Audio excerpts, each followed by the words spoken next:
Assalamualaikum warahmatullahi wabarakatuh. Kembali lagi di mata kuliah Teori Portofolio dan Analisis Investasi bersama kami dari kelompok 8. Kami dari kelompok 8 yang beranggotakan saya sendiri Yusti Dewi, kemudian Panca Rizky, dan yang ketiga Tania Larasati akan menyampaikan materi mengenai beta disesuaikan, dan beta pasar modal berkembang. Yang pertama, definisi dari beta. Beta merupakan suatu pengukur volatilitas atau volatility return suatu sekuritas atau return portofolio terhadap return pasar. Beta sekuritas ke I mengukur volatilitas return sekuritas ke I dengan return pasar. Beta portofolio mengukur volatilitas return portofolio dengan return pasar. Dengan demikian, beta merupakan pengukur risiko sistematik dari suatu sekuritas atau portofolio relatif terhadap risiko pasar. Volatilitas sendiri dapat didefinisikan sebagai fluktuasi dari return suatu sekuritas atau portofolio dalam suatu periode waktu tertentu. Jika fluktuasi return sekuritas atau portofolio secara statistik mengikuti fluktuasi return pasar, maka beta dari sekuritas atau portofolio tersebut dikatakan bernilai 1. Karena fluktuasi juga sebagai pengukur dari risiko, maka beta bernilai 1 menunjukkan bahwa risiko sistematik suatu sekuritas atau portofolio sama dengan risiko pasar. Yang selanjutnya, estimasi beta. Beta suatu sekuritas menunjukkan risiko sistematiknya yang tidak dapat dihilangkan karena diversifikasi.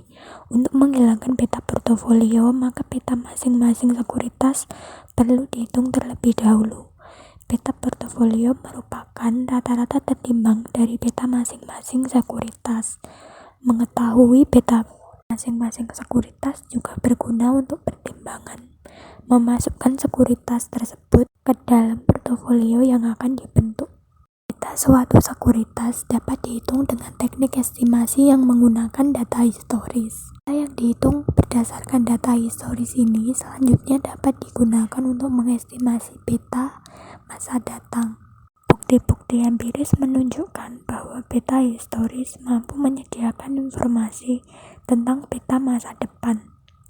Elton dan Gruber tahun 1994.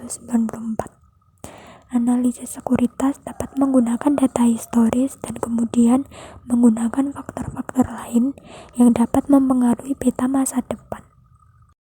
Beta historis dapat dihitung dengan menggunakan data historis berupa data pasar atau return sekuritas dan return pasar, data akuntansi atau laba-laba perusahaan dan laba indeks pasar, atau data fundamental menggunakan variabel-variabel fundamental.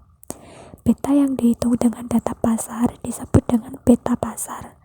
Beta yang dihitung dengan data akuntansi disebut dengan beta akuntansi. Dan beta yang dihitung dengan data fundamental disebut dengan beta fundamental. Beta pasar.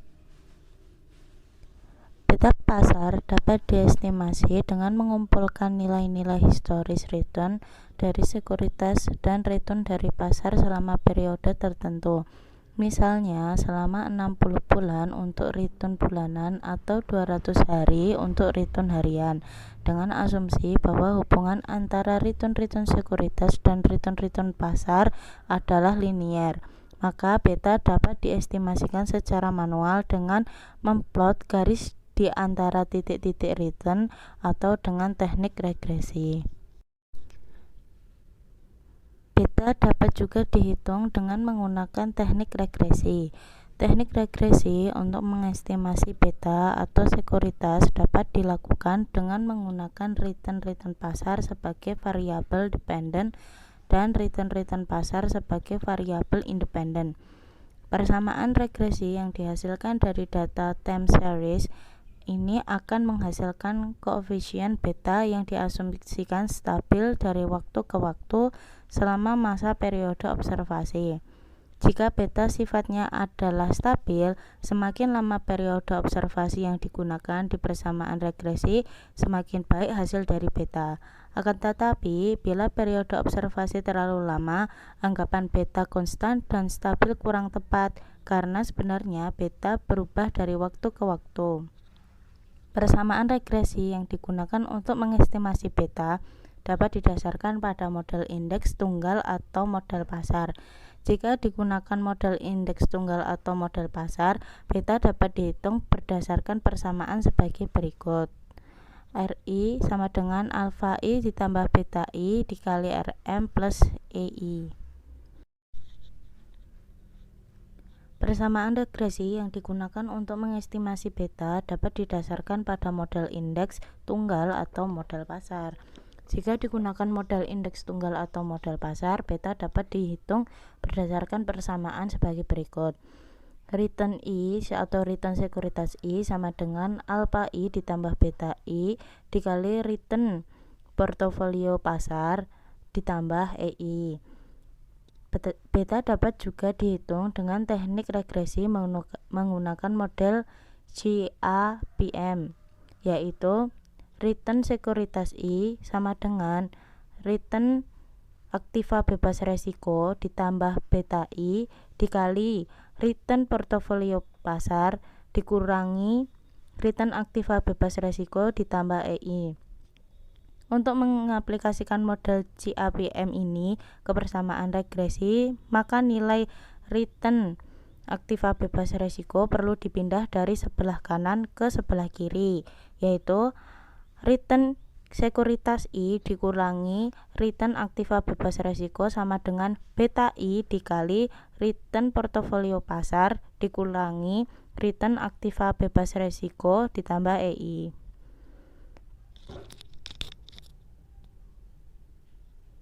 Beta portofolio. Beta portofolio mengukur volatilitas return portofolio dengan return pasar.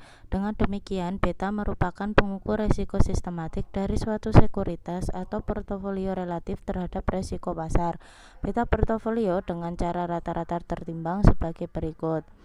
Beta portofolio sama dengan sigma NI sama dengan 1 proporsi sekuritas ke I dikali beta I. Beta portofolio umumnya lebih akurat dibandingkan beta tiap-tiap individual sekuritas dengan alasan sebagai berikut. Beta individual sekuritas diasumsikan konstan dari waktu ke waktu.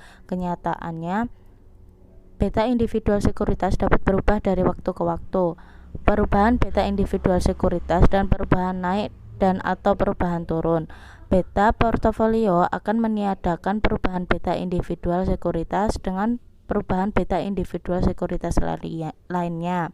Dengan demikian, jika beta tidak konstan dari waktu ke waktu, maka beta portofolio akan lebih tepat dibandingkan dengan beta individual sekuritas. Yang kedua yaitu perhitungan beta individual sekuritas juga tidak lepas dari kesalahan pengukuran, measurement error atau kesalahan acak, random error. Pembentukan portofolio akan mengurangi kesalahan acak karena kesalahan acak satu sekuritas mungkin akan ditiadakan dengan kesalahan acak sekuritas yang lainnya. Dengan demikian, beta portofolio juga diharapkan akan lebih tepat dibandingkan dengan beta individual sekuritas lainnya. Metode penyesuaian beta belum menyajikan bukti bahwa estimasi cenderung mengarah ke nilai 1 dari satu ke periode yang lain. Ini berarti bahwa nilai beta yang kurang dari 1 akan naik mengarah ke nilai periode berikutnya. Sebaliknya, estimasi beta lebih dari 1 untuk periode selanjutnya akan turun mengarah ke nilai 1. Berikut dijelaskan di tabel berikut. Hasil dari regresi diperoleh persamaan sebagai berikut. Beta sekuritas ke I2 sama dengan 0,343 ditambah 0,677 beta sekuritas ke I1.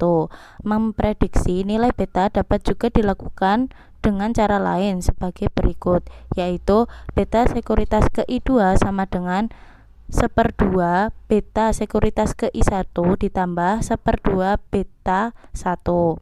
Beta yang diprediksi setelah disesuaikan untuk menggerakkan nilai rata-rata adalah sebesar beta sekuritas ke I2 sama dengan 1/2 dalam kurung 1,8 ditambah 1/2 dalam kurung 1,2 sama dengan 1,5. Vasinchek menyarankan bahwa penyesuaian beta menuju ke nilai rata-rata tidak menggunakan bobot yang sama, tetapi tergantung dari besar ketidakpastiannya. Ketidakpastian ini diukur dari varian nilai-nilai beta di dalam sampel. Semakin besar varian, semakin besar kemungkinan berbeda dari nilai rata-ratanya. Bobot yang diusulkan Vasinchek adalah sebagai berikut, yaitu A kuadrat beta 1 per A kuadrat beta 1 ditambah A kuadrat beta sekuritas ke I1 untuk BI1, beta sekuritas ke I1 maksudnya, dan A kuadrat beta sekuritas ke I1 per A kuadrat beta 1 ditambah A kuadrat beta sekuritas ke I1 untuk beta 1, sehingga beta yang diprediksi untuk sekuritas ke I di periode kedua adalah sebagai berikut. Beta sekuritas ke I2 sama dengan A kuadrat beta 1 per A kuadrat beta 1 ditambah A kuadrat beta sekuritas ke I1 dikali beta sekuritas ke I1 ditambah A kuadrat beta sekuritas ke I1 per A kuadrat beta 1 ditambah A kuadrat beta sekuritas ke I1 dikali beta 1. Beta pasar modal berkembang. Beta untuk pasar modal yang berkembang perlu disesuaikan. Alasannya adalah beta yang belum disesuaikan masih merupakan beta yang bias disebabkan oleh perdagangan yang tidak sinkron. Perdagangan tidak sinkron ini terjadi di pasar yang transaksi perdagangannya jarang terjadi atau disebut dengan pasar yang tipis. Pasar yang tipis merupakan ciri dari pasar modal yang sedang berkembang.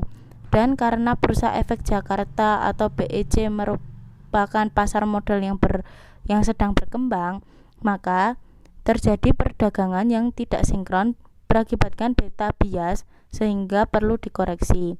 Oleh karena itu, beta koreksi adalah salah satu cara mengkoreksi beta bias yang terjadi di pasar yang sedang berkembang. Perdagangan tidak sinkron. Perdagangan tidak sinkron terjadi karena beberapa sekuritas tidak mengalami perdagangan untuk beberapa waktu.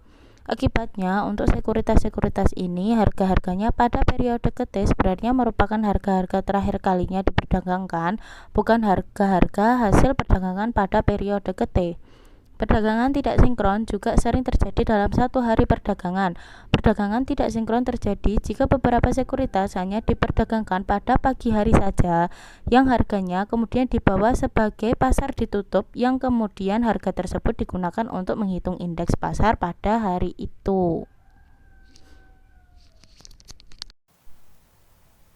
Bias ini terjadi karena anggapannya indeks pasar dihitung dari harga-harga sekuritas yang diperdagangkan sampai detik terakhir pasar ditutup pada hari itu. Karena pada masalah perdagangan tidak sinkron disebabkan oleh masalah periode waktu perdagangan dan masalah dalam interval waktu, maka masalah ini juga disebut dengan periodicity problem dan intervaling problem. Pengujian dan korelasi bias. Yang pertama, pengujian terhadap bias. Telah diketahui bahwa rumus perhitungan beta sekuritas ke I adalah sebagai berikut. Untuk beta return indeks pasar, maka rumus beta di atas menjadi seperti ini. Ini berarti bahwa beta untuk return indeks pasar adalah bernilai 1. Beta pasar merupakan rata-rata tertimbang dari beta masing-masing sekuritas di pasar. Jika tidak terjadi bias, maka beta pasar hasil dari rata-rata tertimbang ini akan sama dengan 1. Akan tetapi, jika terjadi perdagangan tidak sinkron, sehingga beta untuk individual sekuritas akan menjadi bias, maka beta pasar hasil rata-rata tertimbang tersebut akan tidak sama dengan 1. Dengan demikian, pengujian untuk mengetahui kebiasaan beta dapat dilakukan dengan membandingkan rata-rata tertimbang beta semua sekuritas di pasar dengan nilai 1. Lalu selanjutnya, ada koreksi terhadap bias. Yang pertama, terdapat metode Scholes dan Williams. Scholes dan Williams 1977 memberikan solusi untuk mengoreksi bias dari perhitungan beta akibat perdagangan tidak sinkron dengan rumus sebagai berikut ini. Dan untuk dua buah periode lag dan lead sebagai berikut. Secara umum, perhitungan beta koreksian menurut model Scholes dan Williams yang melibatkan n periode lag and lead dapat ditulis sebagai berikut. Selanjutnya yang kedua, ada metode Dimson. Metode yang digunakan, Scholes dan Williams, membutuhkan beberapa pengoperasian regresi untuk menghitung beta masing-masing periode lag and lead. Misal, untuk 3 periode lag and lead, untuk n buah periode lag and lead, berikut rumus yang dipaparkan. Lalu ada besarnya beta koreksian sebagai berikut. Lalu yang terakhir ada metode Fowler dan Rorke. Fowler dan Rorke berargumen bahwa metode Dimson yang hanya berjumlah koefisien regresi berganda tanpa memberi bobot akan tetap memberikan beta yang bias. Untuk satu periode lag and lead dilakukan beberapa tahap. Yang pertama, operasikan persamaan regresi berganda yang dilakukan metode Dimson sebagai berikut. Yang kedua, operasikan persamaan regresi untuk mendapatkan korelasi serial return indeks pasar dengan return indeks pasar periode sebelumnya sebagai berikut. Yang ketiga, hitung bobot yang digunakan sebesar sebagai berikut. Lalu yang terakhir, hitung beta koreksian sekuritas ke I yang merupakan penjumlahan koefisien regresi berganda dengan bobot. Baik, inilah presentasi yang dapat kelompok kami sampaikan. Kurang dan lebihnya kami mohon maaf. Terima kasih atas perhatian teman-teman semua. Wassalamualaikum warahmatullahi wabarakatuh.